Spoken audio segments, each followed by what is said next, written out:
அநேக ஜனங்கள் ஆண்டவர் என்னை கைவிட்டு விட்டாரோ, என்னோடு கூட ஆண்டவர் இல்லையா, நான் ஆண்டவருடைய சமூகத்தில் தானே அமர்ந்து கொடுக்கிறேன், என் காரியங்களில் ஒரு ஜெயம் கிடைக்கவில்லையே, தோற்று போனது போல் காணப்பட்டு கிடக்கிறதே, அத்தனை பிரயாசப்பட்டும் என்னுடைய காரியத்தில் ஒரு வெற்றி என்பது இல்லாத சூழ்நிலையில் கைவிடப்பட்டது போல, தனித்து விடப்பட்டது போல நான் இருந்து கொண்டிருக்கிறேனே என்று அழுது கொண்டிருக்கக்கூடிய குடும்பங்களை பார்த்து ஆண்டவர் சொல்கிறார், நான் உன்னோடு கூட இருக்கிறேன், உன்னை நான் கைவிடுவது இல்லை என்று ஆவியானவர் குடும்பங்களை பார்த்து ஆண்டவர் பேசிக் கொண்டிருக்கிறார். இஸ்ரவேல் ஜனங்களை வழிநடத்தி வந்த மோசே மரித்த பிற்பாடு அந்த ஜனங்களை வழிநடத்துவதற்கு யோசுவாவின் தலைமையில் அந்த பொறுப்பு கொடுக்கப்பட்டது. யோசுவாவுக்கோ ஒரு பயம் இருந்தது.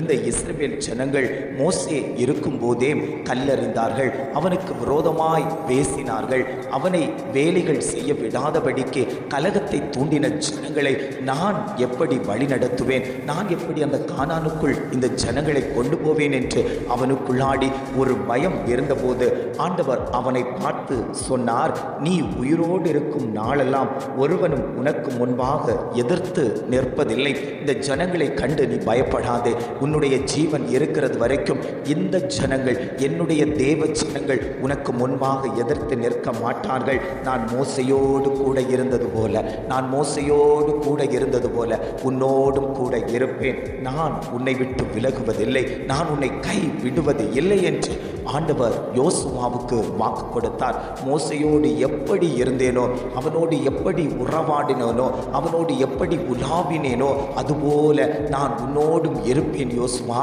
நீ பயப்பட வேண்டாம் என்று அவனை திடப்படுத்தின தெய்வம் இன்றைக்கு குடும்பங்களை பார்த்து ஆண்டவர் சொல்லிக் கொண்டிருக்கிறார். அந்த தெய்வம் தான் யோசுவாவோடு கூட இருந்த தெய்வம், மோசையோடு கூட இருந்த தெய்வம் இன்றைக்கு உங்கள் குடும்பத்தோடு கூட இருந்து கொண்டிருக்கிறார். அந்த தெய்வம் தான் சொல்லுகிறார், உன் பிள்ளையை விட்டு நான் விலக மாட்டேன், உன் புருஷனை விட்டு விலக மாட்டேன், உன் தொழிலை விட்டு விலக மாட்டேன், உன் குடும்பத்தை விட்டு விலக மாட்டேன், நான் உன்னோடு கூட இருப்பேன், உன்னை கரம் பிடித்து நடத்தி கொண்டு போகிறதற்கு நான் உன் மத்தியில் உலாவிக் கொண்டிருக்கிறேன், உனக்கு உண்டான காரியத்தை நிறைவேற்றி கொடுப்பதற்கு நான் உன்னோடு கூட இருக்கிறேன்.